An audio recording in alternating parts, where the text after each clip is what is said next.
안녕하십니까. 부산대학교 소프트웨어 교육센터 김경민 교수입니다. 오늘은 여러분들과 함께 빅데이터와 머신러닝에 대해서 살펴보도록 하겠습니다. 여러분은 매일 인터넷을 통해서 동영상 강의를 듣고 영화를 보고 영상을 제작해서 올리고 친구들과 대화를 하고 음식을 시켜 먹고 쇼핑을 하죠. 이렇게 인터넷을 사용하는 전 세계의 50억 명의 사용자들이 매일 인터넷을 통해서 엄청난 양의 데이터를 생성해내고 있습니다. 이렇게 생성되는 방대한 양의 데이터를 빅데이터라고 합니다. 빅데이터는 단순히 많은 양의 데이터가 아니라 몇 가지 특징을 가지고 있습니다. 앞서 언급한 것처럼 엄청난 양의 데이터를 가집니다. 이 많은 양의 데이터들은 또한 실시간으로 새로운 데이터가 빠르게 수집됩니다. 그리고 정해진 형식의 데이터뿐만 아니라 동영상, 사진, 텍스트와 같은 다양한 형태의 비정형 데이터로 구성됩니다. 이처럼 많은 양의 데이터가 다양한 형태로 실시간으로 수집할 수 있습니다. 아울러 빅데이터가 의미를 갖기 위해서는 분석할 가치가 있는 올바른 데이터인지 데이터를 통해서 새로운 가치를 창출할 수 있는지를 살펴보아야 합니다. 따라서 우리는 데이터를 수집할 때부터 수집된 데이터를 활용해서 무엇을 할 수 있을지를 생각해 보아야 합니다. 이러한 특징을 가지는 빅데이터는 머신러닝을 만나게 되면 새로운 인사이트를 만들어내게 됩니다. 여기서 인사이트란 빅데이터를 통해서 새롭게 만들어지는 가치라고 보면 됩니다. 예를 들면 시청한 컨텐츠를 활용해서 새로운 컨텐츠를 추천해 준다든지 소비자들의 구매 이력을 바탕으로 새로운 상품을 추천해 준다든지 심야시간 통화량이나 유동인구를 파악해서 심야버스 운행 노선을 결정하는 인사이트를 만들 수가 있습니다. 자, 그럼 빅데이터를 통해 새로운 가치를 만들어내는 머신러닝에 대해서 살펴보도록 하겠습니다. 머신러닝은 인공지능 기술의 한 분야입니다. 인공지능은 컴퓨터나 기계가 사람처럼 생각하고 행동할 수 있도록 하는 기술입니다. 그럼 컴퓨터가 사람처럼 생각하고 행동하기 위해서는 어떻게 해야 할까요? 사람처럼 학습을 해야 합니다. 학습은 앞에서 말한 빅데이터를 통해서 학습을 합니다. 이렇게 학습을 통해 일정한 규칙, 즉 패턴을 찾아내는 인공지능 기술이 머신러닝입니다. 머신러닝은 학습하려는 문제의 유형에 따라 세 가지로 분류됩니다. 정답을 알려주고 학습을 시키는 지도학습, 문제를 알려주지만 정답을 알려주지 않는 비지도학습, 보상을 통해서 학습을 하는 강화학습이 있습니다. 오늘 우리는 지도학습의 회귀 모델과 분류 모델, 비주도 학습의 군집화에 대해서 간단한 실습을 통해 살펴보도록 하겠습니다. 머신러닝을 통해서 빅데이터를 분석하려면 우선 문제를 정의를 하고 필요한 데이터를 수집해서 수집된 데이터에서 필요한 특징을 추출해야 합니다. 학습을 시키고 모델을 평가하는 단계까지 거치게 됩니다. 이번 시간에는 대학 알림이 사이트에서 2018년, 2019년 대학별 자료를 수집해서 2020년 대학별 총교육비와 사립학교인지 국립학교인지 오렌지라는 도구를 통해서 예측해 보도록 하겠습니다. 자료 수집을 위해서 대학 알림이 사이트로 이동했습니다. 이동해서 공시 데이터 다운로드 메뉴를 통해서 학생 1인당 교육비를 한번 찾아보도록 하겠습니다. 학생 1인당 교육비가 국공립과 사립이 구분되어서 이렇게 들어 있습니다. 자, 그럼 국공립을 제가 2019년, 20년, 21년도 자료, 그 다음에 사립학교의 2019년, 20년, 21년도 자료를 추가를 해보도록 하겠습니다. 자, 이렇게 추가를 하고 다운로드를 누릅니다. 다운로드를 누르면 다운로드를 받게 됩니다. 다운로드를 하고 나면 다운로드 폴더를 열어서 압축을 풀어서 데이터를 한번 살펴보도록 하겠습니다. 자, 데이터를 보면 이렇게 학교가 국공립 사립학교의 자료들이 이렇게 들어있는 걸 확인할 수 있습니다. 이렇게 들어있는 자료들을 지금 보면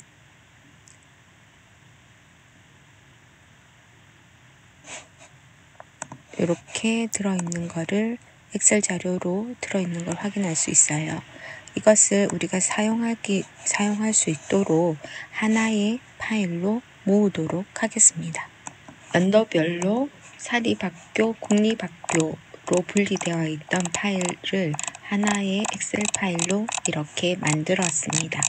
만들어서 이제 이 데이터를 오렌지 3를 통해서 분석해 보도록 하겠습니다. 데이터를 분석하기 위해서 우리는 GUI 기반으로 코딩 없이 머신러닝 기반의 데이터 분석을 해줄 수 있는 오렌지라는 도구를 사용하도록 하겠습니다. 오렌지는 이 사이트에서 다운로드 받을 수 있습니다. 다운로드 메뉴를 선택을 하고 여러분들의 운영체제에 맞는 버전을 다운로드해서 설치해서 사용하면 됩니다. 오렌지 3를 실행하고 새로운 파일을 하나 만들어 보도록 하겠습니다. 데이터 그룹에서 파일 위젯을 선택합니다. 선택은 클릭을 해도 되고요. 드래그를 해도 됩니다. 파일 위젯을 선택을 하고 더블 클릭을 하면 파일을 우리가 만들어 놓은 엑셀 파일을 선택할 수 있게 됩니다. 열기를 해서 가지고 오게 되면 엑셀 파일에 있던 내용이 이렇게 불러오게 됩니다. 기준 연도가 수치 데이터로 들어있을 텐데요. 이것을 저는 카테고리컬 데이터로 바꾸겠습니다. 그렇게 해서 적용을 하고 이 파일의 내용을 보려고 합니다. 보려고 하면 여기서 드래그를 하게 되면 서브 메뉴가 나오게 되고 요걸 선택해도 되고요. 왼쪽에 있는 데이터 테이블 위젯을 선택을 해서 이렇게 드래그 해도 됩니다. 자, 그럼 데이터를 한번 살펴보겠습니다. 더블 클릭을 하면 2018년도에서부터 시작해서 2020년도 자료까지 이렇게 들어와 있습니다. 다른 자료들은 색깔이 없는데 여기 학교 이름에 색깔이 들어있는 거는 요 파일 데이터에서 여기에 특징 롤에 보면 메타데이터라고 되어 있어서 그렇습니다. 메타데이터는 데이터 분석하는 요소에 들어가지는 않고 보여주기 위한 자료입니다. 자, 그런데 우리가 문제를 정의를 할 때 2018년도, 19년도 자료를 분석을 해서 학습을 시켜서 2020년도 자료를 예측해 보도록 했습니다. 자, 그렇다면 우리는 여기서 이 전체 데이터 중에서 우리는 2018년도와 19년 데이터를 한번 추출해 보도록 하겠습니다. 자, 그러면 이 전체 데이터 중에서 셀렉트 로즈라는 메뉴를 통해서 더블 클릭을 하게 되면 기준 연도가 2020년도가 아닌 isnot입니다. 아닌 데이터들만 추출할 수 있도록 셀렉트 로라는 위젯을 사용을 해서 데이터 테이블을 한번 만들어 보도록 하겠습니다. 자, 실행을 하게 되면 2018년도와 2019년도 데이터만 나오는 걸 확인할 수 있습니다. 자, 요 위젯의 이름을 변경할 수도 있습니다. 리네임해서 이거는 전체 데이터였죠. 전체 데이터였는데 이거는 학습 데이터로 분리를 했습니다. 학습 데이터로 분리를 했습니다. 이번에는 또 파일을 이 전체 데이터에서 좀 전에 했던 1인당 교육비 있잖아요. 여기에서 우리는 2020년도, 그죠? 우리가 예측해야 하는 2020년도, 이번에는 is가 되겠죠? 2020년도 데이터만 가지고 와 보도록 하겠습니다. 그러면 데이터 테이블을 통해서 확인하면 2020년도 데이터가 쭉 나오는 걸 확인할 수 있습니다. 이것도 지금 이름을 바꿔볼게요. 전체 데이터였습니다. 전체 데이터를 우리가 지금 셀렉트를 해서 여기에 이름은 예측 데이터 이렇게 하겠습니다. 자, 그러면 이 학습 데이터와 예측 데이터가 이제 분리가 되었습니다. 자, 그럼 이제 총 교육비를 예측하기 위한 특징들을 한번 추출해 보려고 합니다. 우리가 지금 총 교육비를 예측을 하려고 하잖아요. 수치 데이터입니다. 이 수치 데이터를 예측을 하려고 하는데 이 데이터를 먼저 학습을 시켜야겠죠. 학습을 시키기 위한 정답이 됩니다. 정답을 타겟이라는 롤을 주게 됩니다. 그리고 이 정답을 만들기 위한 특징들은 어떠한 특징들이 이 총 교육비와 관계가 있을까요? 라는 것들을 여러분들이 특징을 선택을 해주면 됩니다. 자, 그럼 저는 기준 연도는 우리가 여기에서 조건을 걸었기 때문에 없어지면 안 되니까 메타데이터로 두고요. 나머지 학교 종류나 이런 것들은 전부 필요 없어서 스킵하겠습니다. 이 수치 데이터와 총 교육비라는 수치 데이터와는 관련이 없을 것 같아요. 자, 그래서 여기서 스킵을 이렇게 다 시켜보도록 하겠습니다. 학교까지 스킵을 시켜보도록 하겠습니다. 자, 그럼 적용을 하면 2018년도와 2019년도의 데이터가 5개의 특징을 가지고 하나의 정답을 가지고 있는 이런 데이터를 특징과 데이터 정답값을 분리를 시켰습니다. 자, 그렇다면 여기 예측해야 되는 데이터는 조금 이따 살펴볼게요. 자, 그러면 이 데이터를 가지고 우리는 모델을 정해서 학습을 시켜야 될 겁니다. 자, 그러면 우리가 다시 한번 보면 이러한 수치들 5개의 수치가 이 총 교육비라는 수치값을 계산하는데 어떠한 패턴을 가지고 있는지를 머신러닝을 통해서 패턴을 찾아내는 겁니다. 자, 그렇게 하기 위해서 머신러닝 수치 데이터를 찾아내는 머신러닝의 지도학습 방법은 회귀 모델입니다. 회귀 모델의 대표적인 머신러닝 학습 모델은 리니어 리그레이션입니다. 리니어 리그레이션 모델을 이 학습 데이터를 가지고 학습을 시킵니다. 학습을 시킨 데이터가 얼마만큼 맞는지 한번 테스트 앤 스코어라는 위젯을 통해서 한번 살펴보도록 하겠습니다. 자, 이 데이터를 가지고 이 모델로 학습을 시켰더니 결과가 어떻게 나왔는지를 한번 보죠. 그냥 더블 클릭하면 아무런 결과가 안 나옵니다. 다시 이 데이터를 가지고 리니어 리그레이션 모델로 학습시켰는데 그럼 이 데이터를 가지고 다시 얼마만큼 맞췄는지를 보는 거예요. 자, 그러면 여기에 이 모델을 평가하는 지표들이 나옵니다. 대부분 그 회귀 모델의 성능 지표는 원래 있던 수치와 이 모델을 통해서 예측한 수치 값을 비교를 해보고 차이를 구합니다. 차이를 구해서 결과치를 내는 지표를 사용하는데 차이 값이 전부 0이라는 걸 알 수 있어요.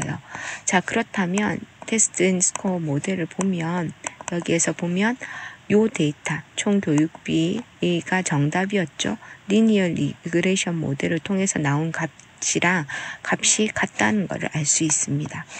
자, 그러면 이 테스트 앤 스코어 데이터를 통해서 우리가 살펴보니까 거의 100% 다 맞추고 있어요. 그죠? 그래서 이 리니어 리그레이션 모델을 우리는 이 예측 데이터를 가지고 학습되어 있는 모델을 가지고 예측을 하면 정확한 값을 예측할 수 있을 것 같아요. 자, 그러면 전체 데이터에서 동일하게 우리가 필요한 것들은 요건 메타데이터를 남겨둬야 되겠죠. 그 다음에 나머지 부분들은 다 스킵으로 바꿔주겠습니다. 스킵으로 바꿔주면 우리가 이번에는 이 예측은 요 총 교육비를 예측하는 거잖아요. 그러니까 이거는 메타데이터로 남기겠습니다. 그러니까 우리가 사실은 요 값을 주고 요거를 예측을 하니까 요 값을 모른다고 생각하고 예측을 하는 거죠. 그래서 예측이 제대로 됐는지 살펴보기 위해서 메타데이터로 남겨놓고 우리가 한번 예측을 해보도록 할게요. 예측 위젯을 선택을 해서 요 데이터를 줍니다. 요 데이터를 여기에 있는 거의 100% 다 맞췄던 이 리니어 리그레이션 모델을 통해서 예측을 한 결과치를 한번 살펴보겠습니다. 살펴보면 이렇게 나타나는 거 볼 수 있습니다. 그죠? 이렇게 보는 것보다 여기 예측을 클릭을 하게 되면 이 예측 리니어 리그레이션으로 값을 뽑아낸 게 여기 총교육비라는 거 나오죠. 이 총교육비하고 맞는지 안 맞는지 살펴보면 거의 동일하게 맞추고 있다는 걸 알 수 있습니다. 사실 이 모델은 굉장히 쉬운 모델이죠. 왜냐하면 5개의 수치 값을 다 더한 결과가 총교육비가 되는 겁니다. 그래서 우리가 기존의 프로그램처럼 대학 회계 요 5개의 수치를 다 더해서 총 교육비를 구해라 이렇게 프로그램을 주지 않아도 데이터 머신러닝이 데이터들 사이에 이 수치 데이터들 사이에 패턴을 더하기 패턴을 읽어낸 거죠. 읽어내서 요 값을 예측을 하게 되는 겁니다. 지금 이 모델은 아주 쉬운 패턴이기 때문에 100% 다 맞췄지만 다 맞추지 않을 수도 있습니다. 자, 이번에는 수치 데이터가 아니라 여기 있는 카테고리컬 데이터를 한번 맞춰보죠. 자, 그러면 지금 우리가 설립 구분이라고 되어 있는 여기 국립인지 사립인지를 한번 맞춰보도록 하겠습니다. 그러니까 학습 데이터에서 이 설립 구분은 타겟이 되겠죠. 정답이 되겠죠. 정답이 되는데 이 정답에 들어가는 특징들은 수치 데이터 값을 다 주도록 하겠습니다. 이번엔 총 교육비까지 특징으로 넣고요. 이렇게 특징으로 다 넣어 보도록 하겠습니다. 이 수치 데이터를 특징으로 가지고 요 설립 구분을 국립인지 사립인지 이 수치들 보면 국립일까요? 사립일까요?를 맞춰보는 거죠. 자, 그러면 이렇게 맞춰보도록 하겠습니다. 자, 그러면 여기에서 기존에 우리가 사용했던 리니어 리그레이션 모델이 X라고 표시가 나죠. 왜냐하면 리니어 리그레이션 모델은 회귀 모델이고 분류 모델에서는 잘 쓰지 않습니다. 그래서 이 부분은 모델을 바꿔줘야 되겠죠. 모델을 지우고 우리가 모델을 다시 선택을 해보겠습니다. 자, SVM이라는 모델을 한번 써볼게요. SVM이라는 모델을 넣어서 학습을 요 국립인지 사립인지 이 수치 데이터를 가지고 국립인지 사립인지를 분류를 해보도록 하겠습니다. 자, 그러면 SVM에 가서 여기에서 지금 테스트 앤 스퀘어 똑같이 했습니다. 자, 그럼 이거를 한번 더블 클릭을 해볼게요. 이번에는 성능 지표 값이 조금 다르다는 걸 알 수 있죠. 이 성능 지표 값이 는 어떤 걸 보면 알 수 있냐면 이밸류에이션에 가면 컴퓨전 매트릭스라는 게 있습니다. 컴퓨전 매트릭스를 한번 볼게요. 이걸로 살펴보면 더블 클릭해서 보겠습니다. 자, 이걸 어떻게 보냐면 지금 실제의 국립 데이터는 82개의 국립 데이터가 들어 있었고요. 사립 데이터는 342개의 데이터가 들어 있었어요. 그런데 실제 국립 데이터를 국립 데이터로 잘 맞추는 거는 55개는 잘 맞췄는데 국립을 사립으로 27개는 맞췄다는 얘기입니다. 그 다음에 사립은 거의 대부분 사립학교는 다 맞추고 있네요. 자, 이렇게 이제 살펴볼 수 있습니다. 그러면 이때 SVM 모델 말고 그러면 조금 더 잘 맞출 수 있는 게 있을까? 여러분들이 모델을 좀 더 다른 모델을 찾아볼 수 있습니다. 자, 그러면 잠깐 내리고요. 모델을 한번 찾아볼게요.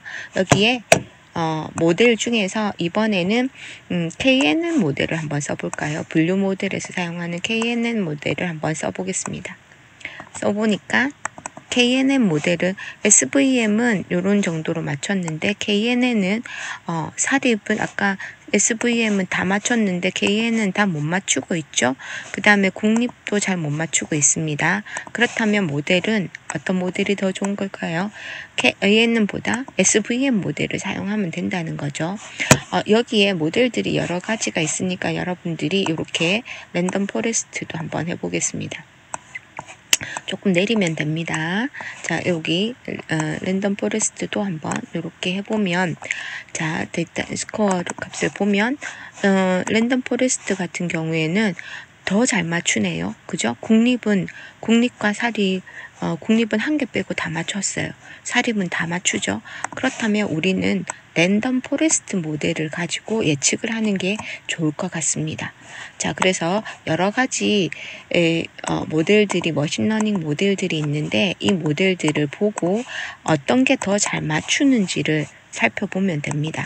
그렇게 해서 맞춤 모델이 우리는 세 개 중에서 랜덤 포레스트 모델을 가지고 예측을 하면 되겠죠. 아까와 동일합니다. 그럼 전체 데이터에서 이제 우리는 어떤 것들, 이 설립 구분이 국립인지 사립인지를 맞춰 봐야 되잖아요. 요 메타데이터로 두고요.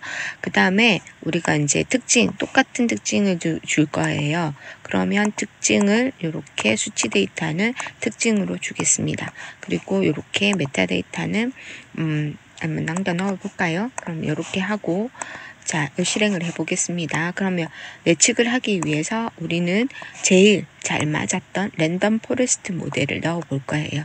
랜덤 포레스트 모델을 통해서 우리가 수치가 제대로 예측됐는지를 한번 살펴보겠습니다. 자, 그러면 지금 볼게요. 원주대학교는, 강릉 원주대학교는 국립입니다. 그죠? 국립 다 잘 맞추고 있네요. 그죠? 국립, 그죠? 사립, 다 잘 맞추고 있습니다. 그죠? 이렇게 잘 맞추는 거를 여러분들이 확인할 수 있습니다.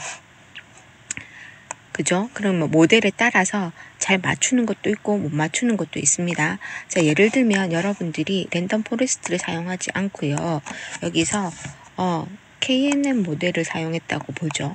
그러면 여기에서 국립인데 사립으로 맞추는 거죠. 그죠? 요거를 다 같이 예측을 해볼까요? 이렇게 해도 됩니다. 자, 그러면 보세요. 여기가 랜덤 포레스트 같은 경우에는 거의 다 맞추고 있어요. 그죠? 근데 여기 같은 경우에는 KNN 같은 경우에는 국립을 사립으로 맞추는 경우들이 발생합니다. 여기 SVM 같은 경우에도 여기 그 랜덤 포레스트 모델은 국립으로 잘 맞추고 있는데 SVM이나 KNN은 못 맞춘다는 거죠.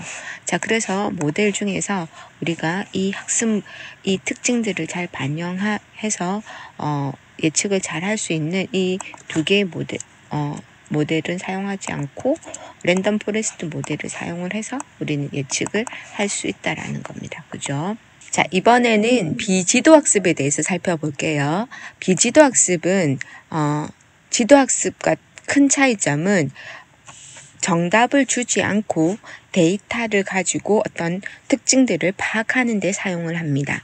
예를 들면 지금 우리가 주어진 데이터 중에서 재학생 수와 학생 1인당 교육비를 가지고 이 두 개의 데이터는 어떤 특징을 가지고 분류가 될 수 있는지를 한번 살펴보도록 하겠습니다. 먼저 이 두 개의 데이터의 그래프를 한번 그려볼게요. 스캐터 플롯이라는 그래프를 가지고 재학생 수와 1인당 교육비와의 관계를 한번 살펴보았습니다. 자, 관계를 보니까 여기 너무 떨어져 있는 데이터들이 이렇게 보이죠. 이런 데이터들은 우리가 데이터 분석을 할 때 이상치 데이터라고 얘기를 합니다. 자, 그러면 이 데이터가 어떤 데이터인지 한번 살펴보기 위해서 데이터 테이블을 한번 넣어 볼게요. 데이터 테이블 넣고 여기 선택한 요 데이터가 어떤 건지 보죠. 포항공대의 3년치의 데이터인 것 같아요. 그래서 포항공대는 학생 수는 작지만 1인당 학생 1인당 교육비는 많이 책정되어져 있는 학교인 것 같습니다.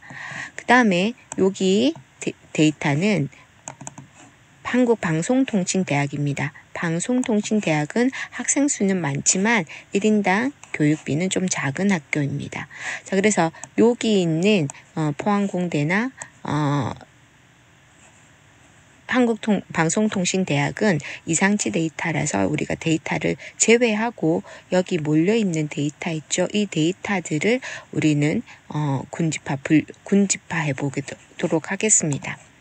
자, 그러면 이 데이터 중에서 지금 텍스트 데이터로 되어 있는 거를 제가 카테고리 데이터로 바꿀게요.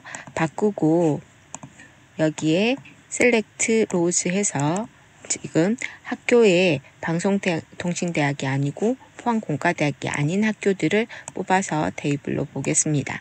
테이블로 보면 여기서 빠져 있는 걸 확인할 수 있어요. 그죠? 자, 그래서 다시 한번 스캐터 플러스로 그려보면 이제 이상치 데이터는 빠진 걸 확인할 수 있죠. 이 데이터를 이렇게 되어 있는 이 흩어져 있는 데이터들은 몇 개의 그룹으로 나눌 수 있는지를 한번 살펴보도록 하겠습니다. 자, 그러면 비지도 학습을 사용할 건데 비지도 학습은 unsupervised라는 그룹의 대표적인 알고리즘이 K-민즈 알고리즘이 있습니다. 이 K-민즈 알고리즘을 통해서 우리는 군집화를 시켰습니다. 군집화를 시켜보면 더블 클릭해서 보면 K-민즈로 몇 개의 그룹으로 나눌 건지 선택할 수 있어요. 2개의 그룹인지 아니면 2개에서 8개의 그룹까지 내가 정할 수가 있거든요. 자, 요 그룹으로 나눠 보면 나눠서 스캐터 플러스로 그림을 한번 그려보도록 하겠습니다. 자, 그러면 요거 2개를 이렇게 놓고 한번 볼게요. 만약에 내가 2개의 그룹으로 나누면 요렇게 2개의 그룹, 파란색과 빨간색 그룹으로 나눌 수 있게 되네요. 그죠? 그 다음에 3개의 그룹으로 나누면 이렇게 나눌 수 있습니다. 4개의 그룹은 이렇게, 5개의 그룹은 이렇게. 그죠? 점점 나눠지는 게 눈에 보이죠? 이 5개의 그룹. 요런 그룹, 그 다음 요런 그룹, 요런 그룹, 요런 그룹, 요렇게 나눠질 수 있습니다. 그럼 여러분들이 보통 이게 지금 봤을 때 요렇게 나누고 싶다 했을 때 5개의 그룹으로 나눈다고 봤을 때 이 부분은 재학생 수가 어느 정도 일정 부분에 들어있지만 1인당 교육비가 낮은 부분이죠. 1인당 교육비가 낮은 부분. 얘는 거꾸로 재학생 수는 작지만 1인당 교육비가 많은 그룹들. 그러면 이런 그룹들에 속하는 학교가 어떤 학교들이 있는지를 살펴보기 위해서 우리는 테이블을 하나 걸어서 한번 살펴볼게요. 요런 학교들은 학생 수는 작지만 1인당 교육비가 많이 드는 학교들은 요런 학교들입니다. 예술대학들 요런 종합대학들이 있네요. 기술대학이나 종합대학들이 있고요. 여기에 재학생 수에 비해서 학생 수에 비해서 그죠? 이렇게 되어 있는 학교. 여기 학생 수에 비해서 1인당 교육비가 작은 학교들, 이런 학교들입니다. 대부분 사이버 대학교들, 그죠? 디지털 대학교들, 이렇게 분류되는 거를 확인할 수 있네요. 자, 그래서 비지도 학습은 지도 학습과 틀리게 어떤 정답을 주고 학습을 하는 게 아니라 데이터들을 주고 이 데이터 사이에 어떤 특징들을 가지고 있는지 이 모델이 찾아내게끔 하는 방법이 비지도 학습입니다. 지금까지 오렌지라는 도구를 통해서 빅데이터를 머신러닝으로 분석해보는 과정을 살펴보았습니다. 앞서 살펴본 것처럼 디지털 시대를 살아가는 여러분 주위에는 많은 데이터들이 있습니다. 이러한 데이터를 분석하는 기술 또한 빠르게 발전하고 있습니다. 하지만 데이터 속에서 가치를 발견하는 것은 여러분들만이 할 수 있습니다. 오늘 이 시간이 이러한 가치를 발견할 수 있는 시작이 되기를 바랍니다. 수고하셨습니다.